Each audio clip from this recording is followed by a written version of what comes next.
Previously on Moot. In less than 2 hours, every card shop in the tri-state area will get their hands on one of these packs. Hello, Victor. He's good. I'll give him that. But not that good. Just make sure you stick to your end of the bargain.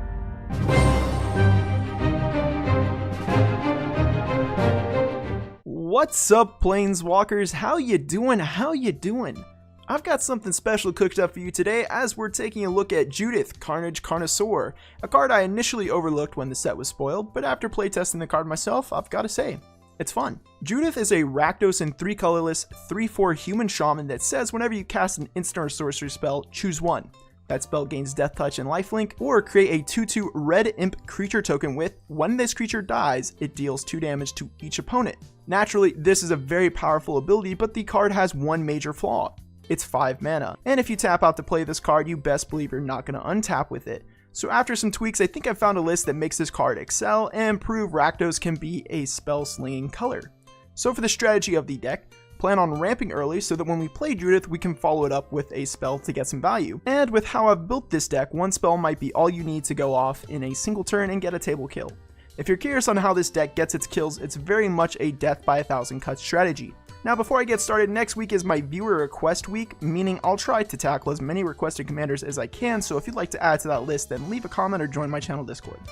Starting off, we have our creatures, and first we have everyone's favorite Dockside Extortionist, which usually gives you enough mana to empty your hand. Now not everyone likes spending $80, so if you want a more budget-friendly card, try Runaway Steamkin, which won't come close to the explosiveness of Dockside, but can still help you storm off. Firebrand Archer, which pings off non-creature spells, which is why the pinger made the list. Harmonic Prodigy lets our commander trigger twice. Young Pyromancer gives us some tokens, which we'll use in altars to net us mana when we play spells, and of course this card is a shaman as well for Harmonic Prodigy. Birgi, God of Storytelling to help us storm off, as a fair amount of our spells are 1 or 2 mana.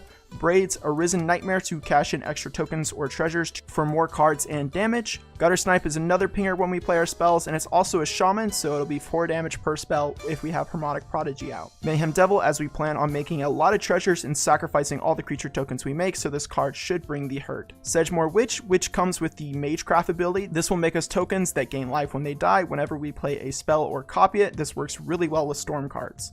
Ogier Oxenil, Deepest Might, which never disappointed me during the testing of this card. It is a menace, as our little pingers can really hurt, and even if it dies, we get a land out of the deal. Stormkiln Artist, which makes treasures with its Magecraft ability. This card, along with Birgi, God of Storytelling, usually lets you stumble into a win fairly quickly. Urbarask, which if you have played with this card, then you know it actually usually disappoints you. But I found with this deck, it's right at home, and when I do get the chance to play it, I found that I can usually flip it in the same turn and turn it into its Saga side. Its Saga side, of course, at the very end is very powerful as it lets you play spells from the graveyard. For our spells, we have Blazing Volley, End the Festivities, and Tectonic Hazard, as these are 1 mana board wipes with our commander out. Importantly, these cards only deal damage to our opponent's creatures. Corrupted Conviction lets us cash in our tokens from Judith for more cards. Crash Through and Crimson Wisp are 1 mana redraws that add to our spell count, and the effects from the cards are somewhat useful. Dark Ritual to net us some mana to play more spells, and with Birgi, Stormkiln, or Urbarask, this will actually make 4 mana when we play it. Faithless Looting for more redraws. Gut Shot, which we can pay 2 life to remove any creature basically if our commander's out, of course, and it can possibly net us mana if we have something like Stormkiln out again. Lightning Bolt is more removal. Malakir Rebirth to save important creatures or give us a land in a pinch. Village Rites is another way to turn tokens into cards. A Braid for artifact removal. Deadly Dispute, which most of the time this card will be mana neutral, draw 2, which is very good. Demand Answers, which unlike the other draw 2 2-mana cards, this lets us sack an artifact instead of discarding a card to cast it. This is important, especially when you're empty-handed and top decking. Diabolic Intent to find more important pieces and increase the deck's overall consistency. Feed the Swarm, because I always want to be able to interact with enchantments, especially when I'm playing these colors. Grape Shot, which yes, you could kill a player, but really what we want with this card is to trigger the Magecraft creatures to make a lot of mana or tokens.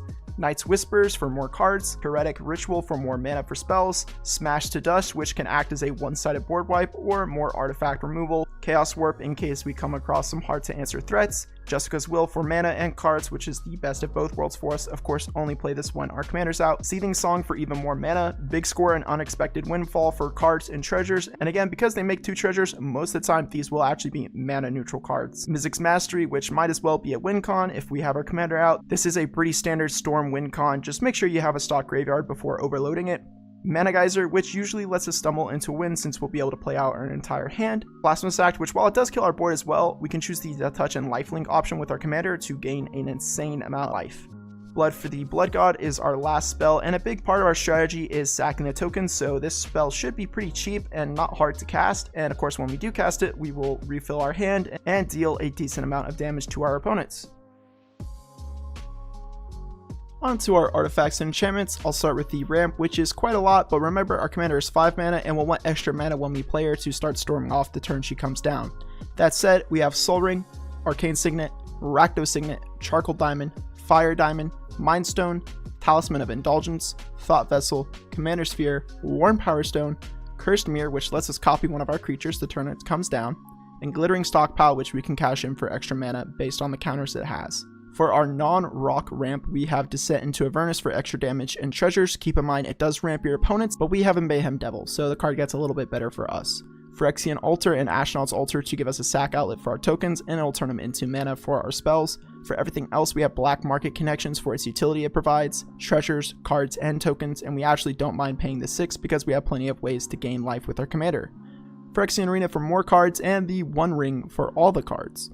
Fiery Inscription lets us ping the table. The good news is that it's not on a creature, so it can't be Doombladed. Revel in Riches for even more treasures and a way for us to win the game without damage.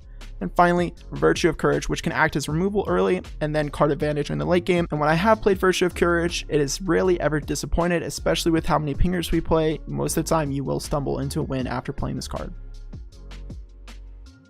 For the Manabase, any RAKDOS Manabase will do, but if you're looking to copy a Manabase, then feel free to copy the one found in the deck list in the description of this video. My land recommendation for this deck is Phyrexian Tower, as it's a sack outlet on land that gives us extra mana.